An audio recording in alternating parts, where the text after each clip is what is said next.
कहानी की शुरुआत होती है ड्रासा से, एक प्रोफेशनल कॉन्ट्रैक्ट किलर जो एयरपोर्ट पर एक सरकारी अफसर को मारने का मिशन पूरी करती है।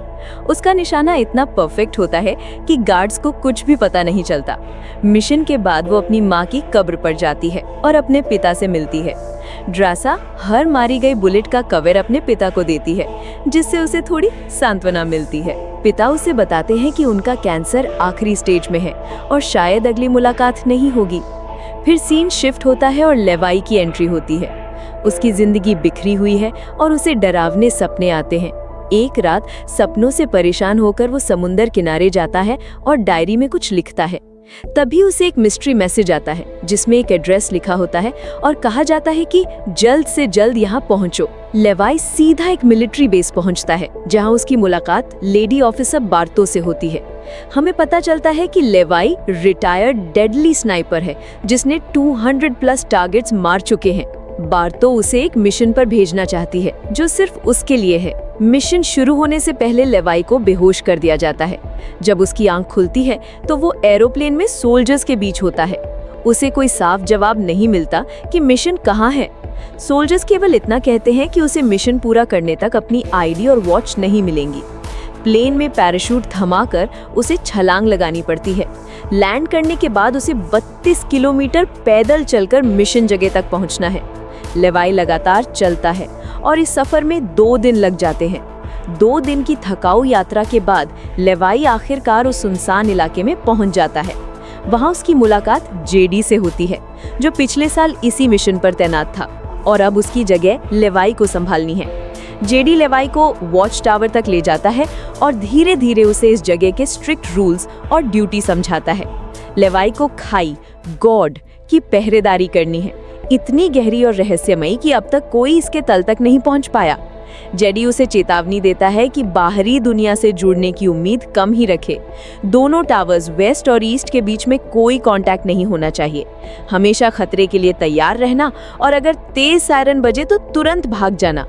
लेवाई हर शब्द ध्यान से सुनता है, लेकिन अब भी उसके मन में यही सवाल है कि आखिर इतनी सिक्योरिटी क्यों है। जेडी उसे दिखाने के लिए खाई में एक ग्रेनेड फेंकता है और धमाके के साथ वहां से भयानक आवाजें आने लगती हैं। ये आवाजें इंसानी नहीं बल्कि उन क्रीचर्स की हैं जिन्हें हॉलो मैन कहा जाता है। अंधेरे में छुपे ये प्राणी खाई के भीतर रहते हैं और अब लेवाई की जिम्मेदारी है कि कोई भी हॉलो मैन बाहर ना निकल पाए। कहा जाता है कि 1940 में यूएस आर्मी के 2400 सोल्जर्स को इस खाई में भेजा गया था, लेकिन कोई भी वापस नहीं लौटा। जेडी ने 1 साल की ड्यूटी पूरी कर ली थी और लेवाई को इसकी जिम्मेदारी सौंपते हुए अलविदा कहा। जेडी घर लौटने के लिए हेलीकॉप्टर में चढ़ता है, लेकिन अचानक सोल्जर द्वारा गोली मार दी जाती है और वो खाई में गिर जाता है। ये साफ कर देता है कि जो यहाँ आता है वो कभी वापस नहीं जाता। इसके बाद लेवाई अपनी ड्यूटी शुरू करता है। दिन गुजरते हैं, महीने बीतते हैं और तन्हाई उसे लगातार सताती है। टाइम पास के लिए वो टावर की अलमारी में रखी किताबें पढ़ता है और वहाँ पिछले ड्यूटी वालों के डरावने नोट्स देखता है। एक दिन वेस्ट टावर से मशीन की आवाज सुनकर लेवाई टेलीस्कोप उठाता है और दूर ईस्ट टावर में एक लड़की को देखता है, ड्रेसा। उसकी बेहतरीन स्नाइपिंग स्किल्स के कारण उसे ईस्ट टावर पर तैनात किया गया था। दोनों की नजरें मिलती हैं, लेकिन नियम साफ हैं। टावर्स के बीच कोई बात या कांटेक्ट नहीं। फिर भी ड्रेसा अब जान चुकी थी कि वेस्ट टावर में बैठा शख्स कौन है, लेवाई। दिन धीरे धीरे गुजरते गए और दोनों, लेवाई और ड्रेसा, एक दूसरे से बात करने के लिए थोड़ी हिम्मत जुटाने लगे। कुछ दिन बाद ड्रेसा का जन्मदिन आता है और अकेलेपन से परेशान होकर वो लेवाई से बातचीत शुरू करती है। पहले व्हाइट बोर्ड पर नाम पूछने से दोनों धीरे धीरे अपना परिचय साझा करते हैं, ड्रेसा और लेवाई। फिर मजेदार गेम्स और निशानेबाजी शुरू होती है। ड्रेसा अपने टावर पर छोटी बोतल रख देती है और लेवाई उसे एक शॉट में तोड़ देता है। ड्रेसा भी अपनी परफेक्ट स्नाइपिंग दिखाती है और बोतल तोड़ देती है। इसी दौरान लेवाई को एहसास होता है कि ड्रेसा कोई आम लड़की नहीं बल्कि एक डेडली स्नाइपर है। धीरे धीरे उनका रिश्ता बढ़ने लगता है और दोनों एक दूसरे को समझने लगते हैं। लेकिन तभी अचानक ड्रेसा नीचे गड्ढे की तरफ देखती है। हजारों हॉलो मैन ऊपर चढ़ रहे हैं। लेवाई तुरंत अपनी राइफल से शूट करने लगता है, लेकिन क्रीचर्स की तादाद इतनी ज्यादा थी कि अकेले संभालना नामुमकिन था। ड्रेसा भी अपनी मशीन गन लेकर गोलियों की बारिश करती है और दोनों मिलकर बचाव करते हैं। जैसे ही एक खतरनाक क्रीचर ड्रासा के टावर तक पहुंचता है, लिवाई अपनी जबरदस्त स्नाइपिंग स्किल्स का इस्तेमाल करते हुए दूर से ही उसे हेडशॉट मारकर गिरा देता है। लिवाई और ड्रेसा आप समझ चुके थे कि इस खतरनाक जगह में जिंदा रहने के लिए उन्हें साथ मिलकर ही लड़ना होगा। हर खतरे के बाद दोनों की दोस्ती और गहरी होती गई। ड्रेसा को बर्थडे भी उनके लिए यादगार बन गया। वो मुस्कुराते हुए कहती है कि ये उसका सबसे बेस्ट बर्थडे था। लेकिन जैसे ही 14 फरवरी आता है, ड्रेसा उदास हो जाती है अपने पिता के आखिरी शब्द याद करके। उसने बोर्ड पर लिवाई को लिखा कि आज वो बहुत अकेली महसूस कर रही है। लिवाई ने तय किया कि अब उसे रोकना नहीं है। उसने रॉकेट लॉन्चर और रस्सी का जुगाड़ करके ईस्ट टावर तक पहुंचने की कोशिश की। बीच में रस्सी खत्म होने के बाद भी अपनी ताकत और हिम्मत से वो ड्रेसा के टावर तक पहुंच गया। ड्रेसा उसे देखकर हंसती है और मजाक में कहती है, पसीने की बू आ रही है, पहले नहा लो। लिवाई हंस देता है और दोनों साथ बैठकर लंबी बातें करने लगते हैं। यहीं ड्रेसा अपनी पूरी कहानी खोलकर लिवाई को सुनाती है, अपने परिवार की खोई हुई जिंदगी, पिता की हालत और अकेलेपन की पीड़ा। अब उसे लगता है कि इस दुनिया में उसका कोई भी नहीं बचा, सिर्फ उसके पिता थे और शायद उन्होंने खुद को खत्म कर लिया होगा। रात के अंधेरे में लिवाई ड्रासा को अपने भयानक सपनों और यूएस आर्मी के दिनों की कहानियां सुनाने लगता है। ड्रासा भी अपने अनुभव साझा करती है और धीरे धीरे दोनों एक दूसरे के करीब आने लगते हैं। थोड़ी देर बाद ड्रासा सॉफ्ट म्यूजिक ऑन कर देती है और हल्की धुन पर दोनों डांस करने लगते हैं। डांस के दौरान उनके बीच की दूरी कम होती है और रोमांस की हल्की हवा बहने लगती है। लिवाई मुस्कुराते हुए ड्रासा को बताता है कि उसने उसके लिए एक शायरी लिखी है जो वो तभी देगा जब दोनों यहाँ से निकलेंगे। अगले दिन लिवाई वापस वेस्ट टावर लौटता है, लेकिन तभी कुछ क्रीचर्स तेजी से ऊपर टावर की ओर बढ़ते हैं। एक क्रीचर लैंडमाइन से टकराकर जोरदार धमाका करता है और उसकी लोहे की पार्ट्स रस्सी से टकराकर उसे नीचे गिरा देती है। लिवाई खाई की ओर गिरने लगता है और ड्रासा उसके पीछे पैराशूट लेकर कूदती है। नदी में बहते हुए ड्रासा किनारे पर पहुंचती है, जबकि लिवाई बड़े पेड़ पर अटक जाता है। पेड़ की लकड़ी टूटने पर वो जड़ों में फंस जाता है, लेकिन ड्रासा उसे जल्दी से चाकू से जड़ों से आजाद कर देती है। जैसे ही दोनों चारों ओर देखते हैं, पेड़ों की आड़ से क्रीचर्स उन पर हमला कर देते हैं। लिवाई और ड्रासा मिलकर फाइट मोड में आते हैं और एक के बाद एक सभी क्रीचर्स को खत्म कर देते हैं। लेकिन लिवाई को देखकर वो सन्न रह जाता है। एक क्रीचर वही आर्मी वर्दी पहन रहा था जो कभी अमेरिकी सोल्जर्स पहनते थे। लिवाई को क्रीचर की डेड बॉडी देखकर तुरंत याद आता है कि 1940 में 2400 सोल्जर्स इस खाई में भेजे गए थे और कोई भी वापस नहीं लौटा था। इसके बाद लिवाई और ड्रासा एक भयानक जगह पर पहुंचते हैं। हर तरफ इंसानों की सड़ी गली लाशें थी, जिनसे पेड़ पौधे उगाए थे, जैसे कोई जानलेवा वायरस ने इस जगह पर कब्जा कर लिया हो। जैसे ही क्रीचर्स उन्हें घेरते हैं, दोनों तेजी से भागते हुए एक टूटी फूटी चर्च में छुप जाते हैं।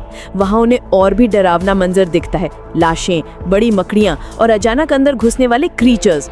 लिवाई और ट्रासा मिलकर उन सब का सामना करते हैं और चर्च से बाहर निकलकर पास की पुरानी सुरंग में छिप जाते हैं। सुरंग के अंदर उन्हें एक टूटी फूटी लैब मिलती है, जहां हर तरफ जंग लगे कंटेनर्स, मशीनें और टूटी हुई कांच की शीशियां बिखरी थी। लिवाई को वहां एक पुराना डीवीडी कैसेट मिलता है। जब वो उसे प्ले करता है, स्क्रीन पर एक लड़की बताती है कि ये जगह एक सीक्रेट केमिकल मिसाइल प्रोजेक्ट थी। भूकंप के दौरान मिसाइल का केमिकल लीक हो गया और हवा में फैल गया, जिससे लोगों को वायरस हो गया। साइंटिस्ट्स ने मिलिट्री को चेताया, लेकिन किसी ने ध्यान नहीं दिया। वीडियो देखने के बाद लिवाई के हाथों में एक नए जमाने का कंप्यूटर आता है, जिससे वो और भी हैरान रह जाता है। इतनी पुरानी और भयानक जगह में आधुनिक तकनीक का होना उसके लिए बिल्कुल अजीब और रहस्यमयी था। लिवाई कंप्यूटर ऑन करता है और उसमें डार्क लेक कंपनी के डरावनी सच्चाई देखकर ठिठक जाता है। पता चलता है कि ये कंपनी इन्फेक्टेड लोगों के सैंपल्स का इस्तेमाल अपने सोल्जर्स को सुपर सोल्जर्स बनाने के लिए करती है। साथ ही खाई में एक बेहद खतरनाक मिसाइल रखी है, जो एक्टिवेट होने पर 4.2 किलोमीटर तक सब कुछ मिटा सकती थी। लिवाई और ट्रासा समझ जाते हैं कि जिस लेडी बार्तो ने उन्हें यहाँ भेजा था, वही इस जगह की असली मालकिन थी और वो इसका गलत इस्तेमाल कर रही थी। साल भर की ड्यूटी पूरी होने के बाद जैसे जेडी को मार दिया गया, वैसे ही कोई भी गवाह बाहर नहीं निकल सके। जैसे ही वो आगे बढ़ते हैं, अचानक एक घुड़सवार क्रीचर ट्रासा को रस्सी से पकड़कर अपने साथ ले जाता है। ट्रासा संघर्ष करती है और खुद को आजाद कर लेती है। वहीं लिवाई भी उसे ढूंढते हुए मिसाइल के पास पहुंच जाता है। दोनों मिलकर क्रीचर पर हमला करते हैं और उसे आग लगाकर खत्म कर देते हैं। लेकिन आगे का रास्ता और भी खतरनाक था। इंसान और पौधे आपस में मिलकर एक खतरनाक एक्सपेरिमेंट जैसी संरचना बना चुके थे। लिवाई और ट्रासा हर कदम संभाल कर आगे बढ़ते हैं, लेकिन अचानक ट्रासा का पैर फिसल जाता है और पौधे एक्टिवेट हो जाते हैं, जिससे उनकी जिंदगी फिर से खतरे में आ जाती है। क्रीचर्स ट्रासा को जकड़ लेते हैं, लेकिन लिवाई अपनी हिम्मत दिखाता है और पूरी ताकत से उसे छुड़ा लेता है। फिर वो बॉम्ब का इस्तेमाल करके पूरे प्लांट सिस्टम को ही उड़ा देता है। दोनों वहां से निकलते हैं और एक गैराज में खड़ी गाड़ी पकड़ लेते हैं। रास्ते में उन्हें ऊपर वॉच टावर तक जाने वाली रस्सी दिखती है, लेकिन क्रीचर्स पीछा कर रहे होते हैं। लेवाई जल्दी से जीप को रस्सी से बांधता है और दोनों उसमें बैठकर क्रीचर्स से लड़ते हैं। जब क्रीचर्स की संख्या बहुत बढ़ जाती है, लेवाई एक आइडिया अपनाता है। जीप का पेट्रोल टैंक क्रीचर्स पर लीक कर आग लगा देता है। आग फैलते ही सारे क्रीचर्स जलकर मर जाते हैं। फिर दोनों जीप की रस्सी काटकर टावर तक सुरक्षित पहुंच जाते हैं।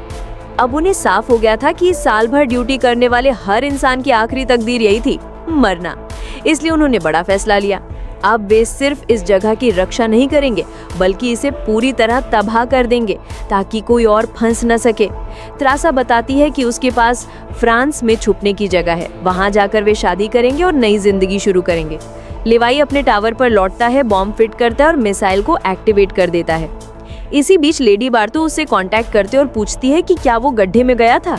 लेवाई शांत होकर झूठ बोल देता है, नहीं, मैं वहां नहीं गया।